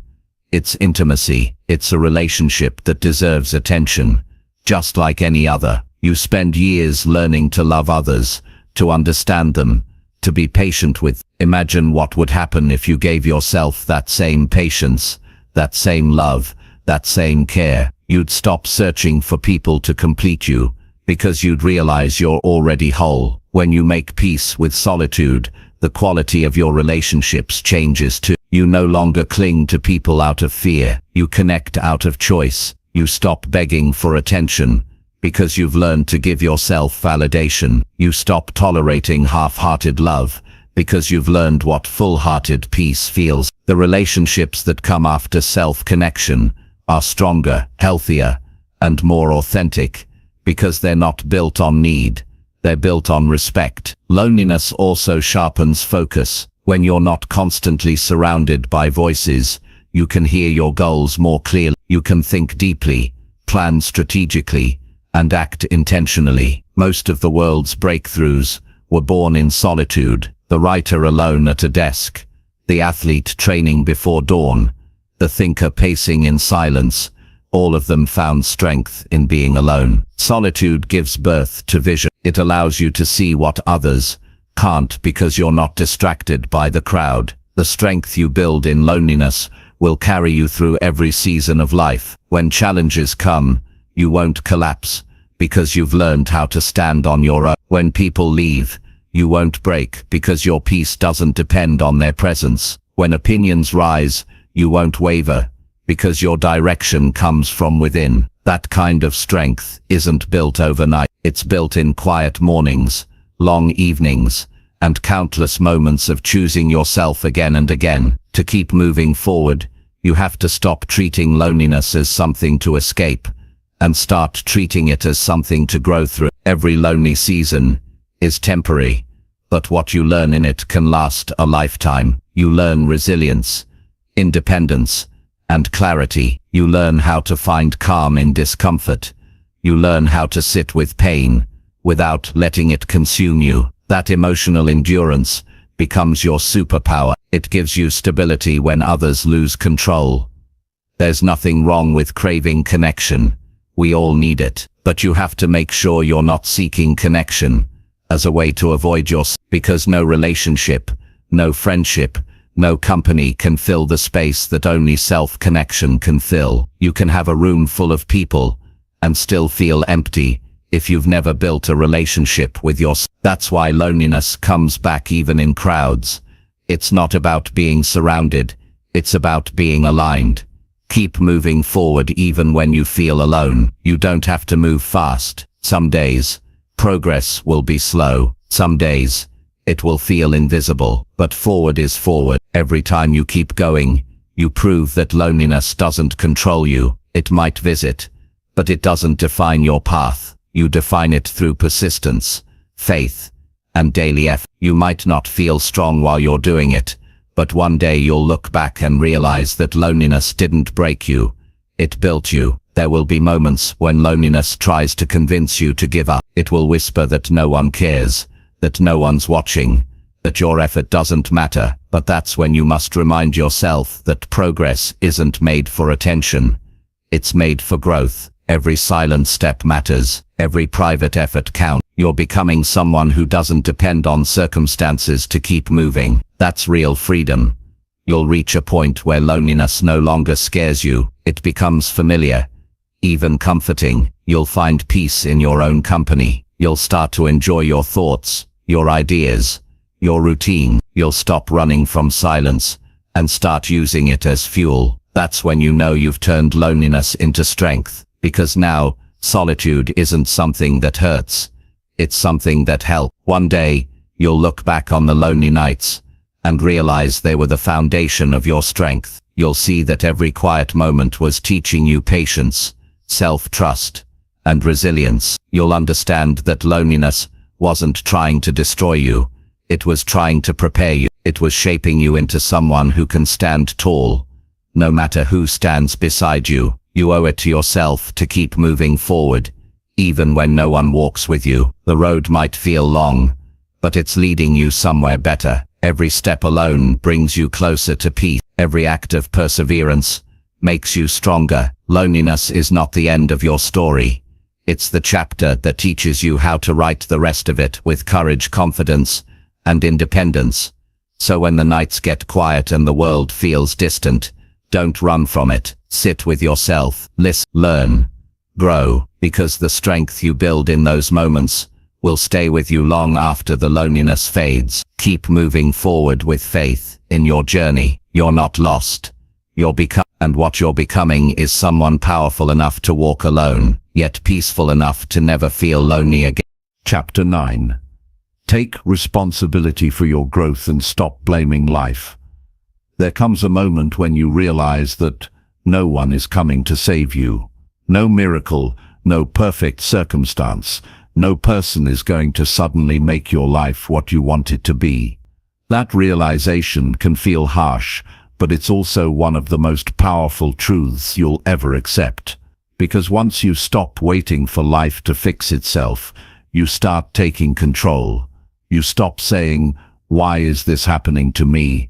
and start asking, "What can I do about it?" That shift from blame to responsibility is the beginning of real growth. It's easy to point fingers at life when things don't go your way. You can blame bad luck, unfair people, your past, or your situation. And for a while, it feels good to do that. It relieves you from the weight of accountability. But blame is a thief. It steals your power by convincing you that you have none. The more you blame, the weaker you become, because you hand over control to everything outside of you. Growth only starts when you take it back. Taking responsibility for your growth doesn't mean you have to pretend everything's your fault. It means you stop waiting for external change and start focusing on internal change. You can't control what others do, but you can control how you respond. You can't rewrite the past, but you can decide how to learn from it. Responsibility isn't about guilt, it's about empowerment. It says, no matter what happens, I have a say in what comes next. There are two types of people in the world, those who let life happen to them, and those who make life happen for them. The first group waits. They wait for motivation, for luck, for timing. The second group creates. They act even when it's hard, even when it's uncertain. They understand that growth isn't automatic, it's intentional. It takes discipline, patience, and ownership. If you want to grow, you have to stop blaming the world and start building yourself. When you blame life, you stay stuck. You convince yourself that your circumstances are fixed, that your potential is limited, that your pain is permanent. But when you take responsibility, your perspective changes. You begin to see challenges as lessons. You start realizing that life isn't against you, it's reacting to you. The world mirrors your effort, your mindset, your consistency. If you want better outcomes, you must become the kind of person who creates them. Every successful person you admire has one thing in common. They took responsibility for their story. They didn't wait for the perfect background, the perfect timing, or the perfect support system. They started where they were, with what they had, and they grew from there. They made mistakes, faced setbacks, and still chose to learn instead of complain. That's the difference between victims and victors. One blames, the other builds. Taking responsibility is not glamorous. It doesn't give you instant satisfaction. It requires humility because it means admitting that you might be part of the problem. It means looking at your habits, your choices, your excuses, and asking yourself if they align with the life you say you want. Most people avoid that level of honesty because it's uncomfortable, but that discomfort is where transformation begins. Growth never happens in denial. It happens in awareness. You can't grow if you keep telling yourself the same story about why you can't. Every time you say, I'm like this because of them, you trap yourself. Every time you say, I'd change if things were different, you pause your own progress. Life is never going to be perfect. People will hurt you, opportunities will be missed, and situations will be unfair. But none of that decides your future. You do. The moment you stop blaming, you take the wheel back. You start steering instead of drifting. There's a powerful kind of freedom that comes from taking responsibility. It's the realization that you don't need to wait for permission anymore. You can start learning new skills today. You can fix your habits today. You can take better care of your mind and body today. You don't need the world to agree before you move. You just need to decide. That decision changes everything. It gives you direction, and direction gives you strength. Blaming life might make you feel right, but it won't make you grow. Growth requires humility. It requires the courage to say, maybe I've been holding myself back. It's not easy to admit that you've been repeating the same patterns or making the same excuses, but it's necessary. Once you accept responsibility, you can fix what's broken. You can create new habits, new thoughts, new outcomes. You become the driver instead of the passenger. Taking responsibility also means managing your reaction. You can't control what life throws at you, but you can control how you handle it.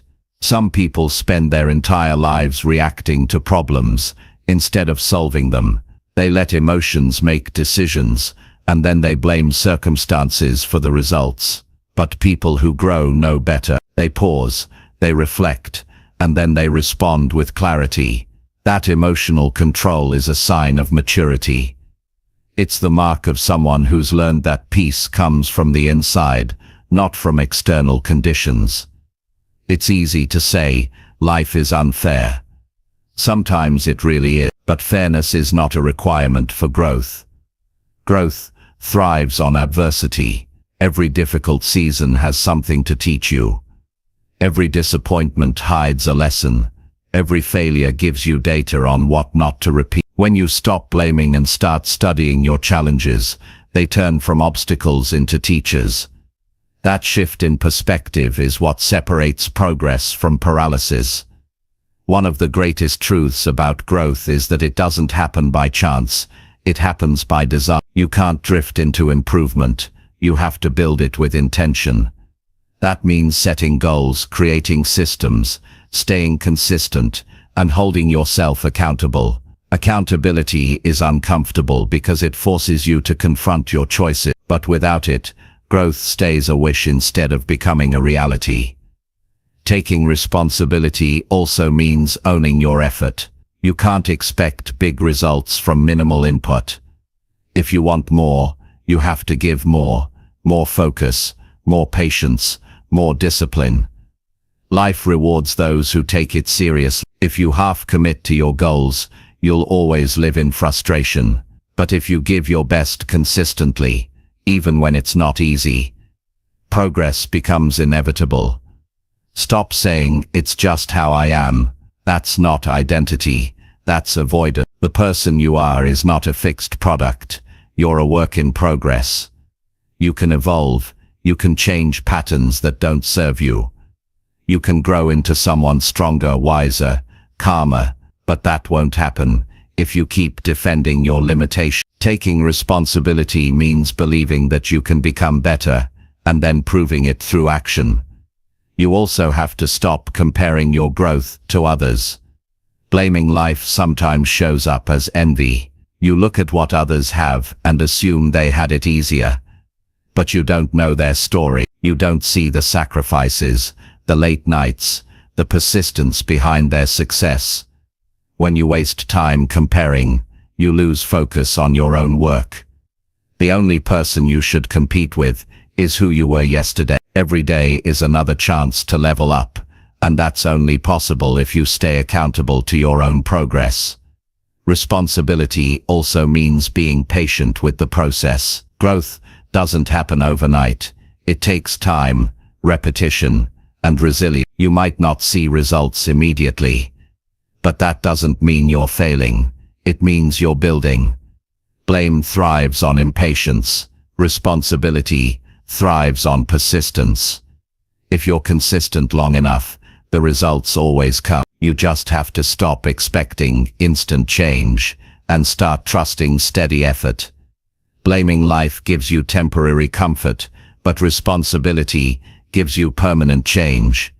When you stop complaining and start taking action, everything shifts. You start waking up with a sense of purpose instead of frustration.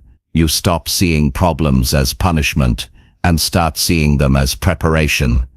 Life stops feeling like something that's happening to you and starts feeling like something you're shaping. Sometimes you'll fall short even when you're doing your best. That's part of growth too. Taking responsibility doesn't mean expecting perfection.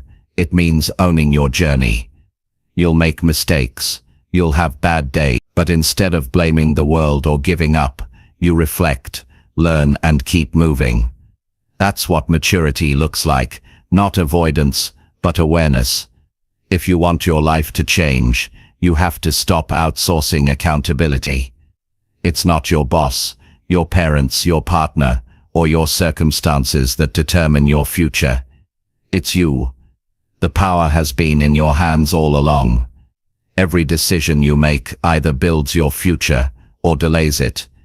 Every habit you form either strengthens you or weakens you. Every excuse you give either protects your comfort or prevents your growth. Choose consciously. Taking responsibility also means celebrating your progress. Growth isn't just about fixing what's wrong. It's about acknowledging what's right. Every small win, every lesson learned, every bit of effort matters. When you celebrate progress, you reinforce self-belief. You remind yourself that change is possible because you're making it happen. That sense of pride keeps you motivated when the journey gets tough. You owe it to yourself to stop blaming and start building. Life doesn't owe you fairness, but it gives you opportunity every single day. The question is what you'll do with it. You can stay bitter, or you can get better. You can stay stuck in stories of why it's hard, or you can write a new story about how you grew anyway. The power has always been yours to claim. Every time you take responsibility, you grow stronger. Every time you choose ownership over excuses, you move forward. Every time you stop blaming and start acting, you break a little more free from the limitations that once held you back. Growth doesn't begin when life gets easier. It begins when you decide to get stronger. So stop blaming life. Life is neutral. It's what you make it. Take that energy you've been using to complain and turn it into action. Use your time to learn, improve, and create. The moment you take full ownership, everything changes. Because now you're no longer waiting for life to happen. You're leading it. You become the author, not the audience. And that's when you realize that your growth, your peace, and your success have been in your hands all along. Chapter 10. Promise yourself that 2026 will not be wasted. A new year isn't magic, but it is a mirror. It reflects what you've done and reminds you of what you've ignored. You look back and see moments you could have used better, chances you let slip, promises you made but never kept. You can't undo what's behind you, but you can decide that what's ahead will be different. You can decide that 2026 will not be another year that drifts by in distraction, in hesitation, in waiting.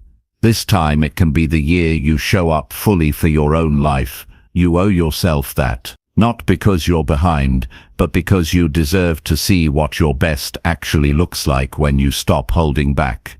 Making that promise to yourself isn't about perfection, it's about presence. It's about no longer living on autopilot. Most people don't waste years because they're lazy. They waste them because they're unfocused. They move through days reacting instead of deciding. They spend hours scrolling, comparing, overthinking, planning but not acting. Before they know it, another year is gone, filled with busyness but empty of progress. 2026 doesn't have to be that kind of year. You can make it the year of deliberate living, the year you wake up each morning with intention and go to bed with pride. A promise is sacred. It's a contract between who you are and who you're becoming.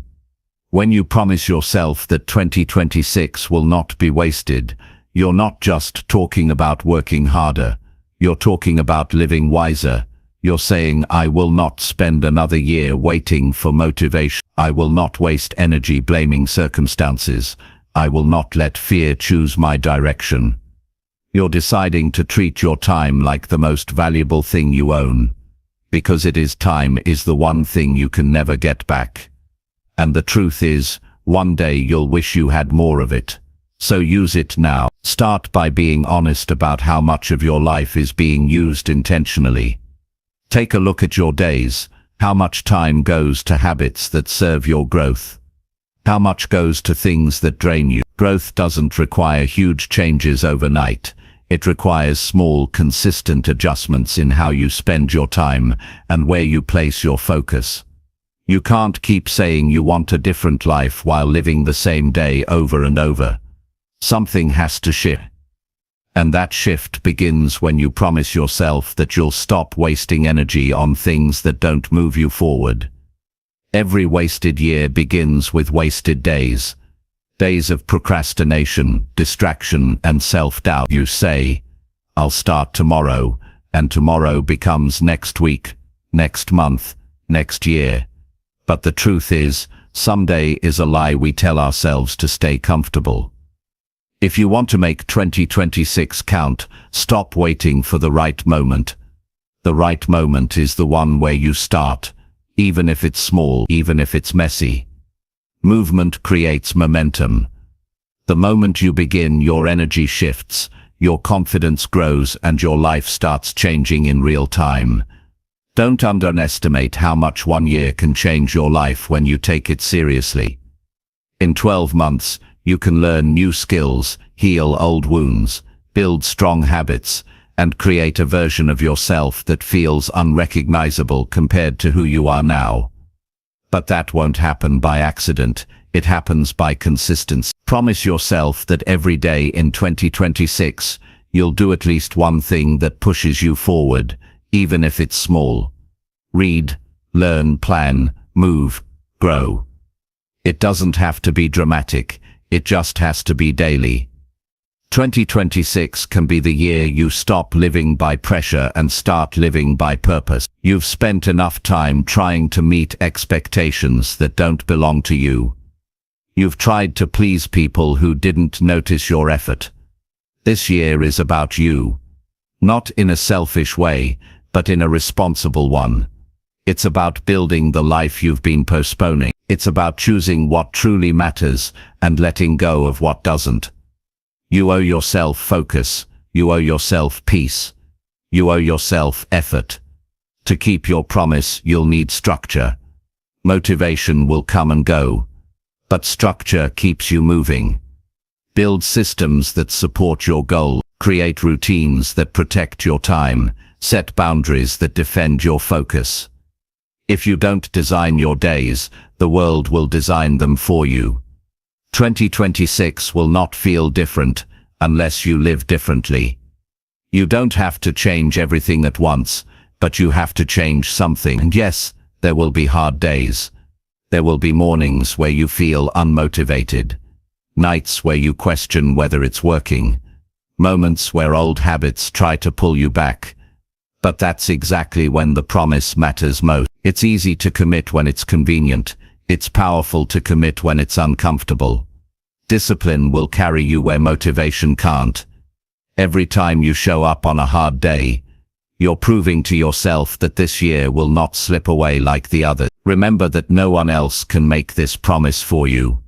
Friends can encourage you, books can inspire you, but no one can live your 2026 except you. No one else feels what you feel when you go to bed knowing you didn't try. No one else knows the potential you're capable of. This is between you and your own reflection.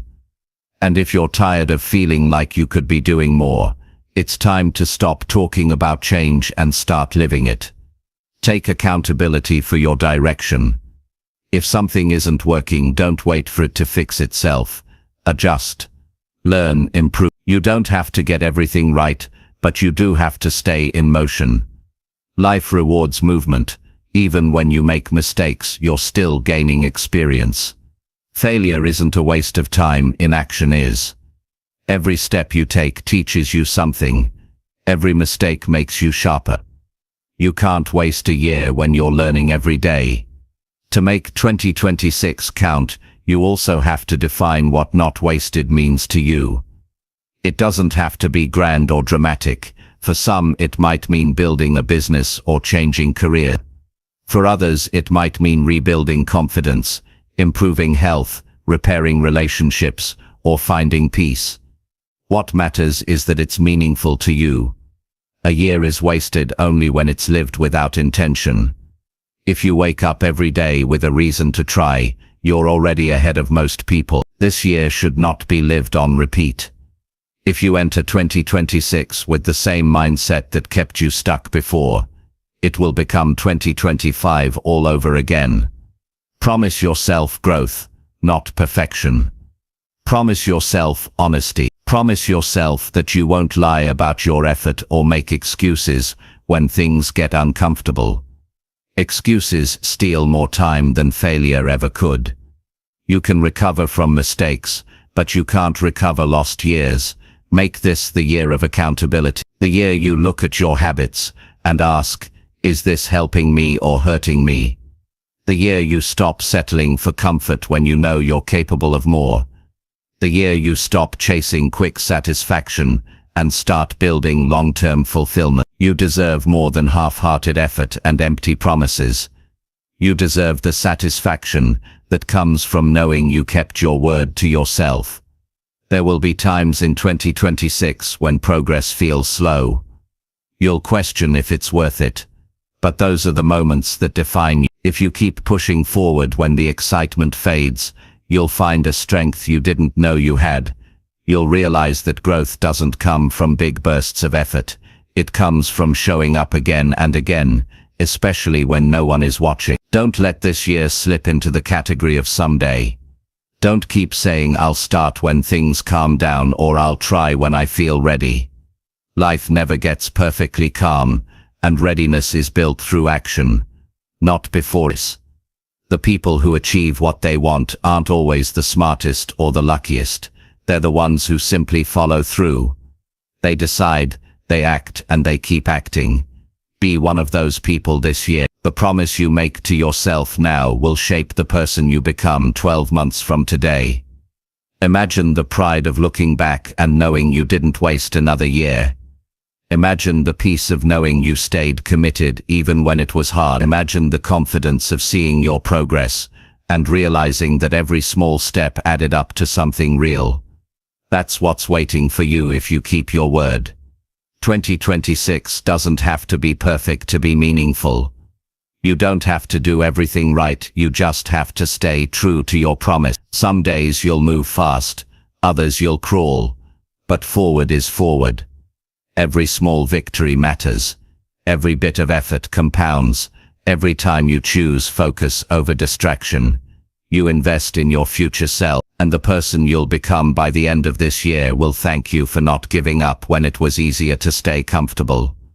You've had enough years that felt wasted. Enough times you said next time. Enough moments of regret. This time is different, not because life will make it easier, but because you're ready to make it count. Promise yourself that no matter how hard it gets, you won't abandon your own potential again. You'll use every day, every challenge, every opportunity to move closer to who you want to be. At the end of 2026, you can either look back with pride or with excuses. The difference will be what you do today. So make the promise and mean it. Promise to live with purpose. Promise to show up even when it's hard. Promise to use your time like it matters, because it does. Promise yourself that 2026 will not be wasted, and then live every single day in a way that honors that promise. Because your life deserves that kind of commitment, and you deserve to see what happens when you finally keep it.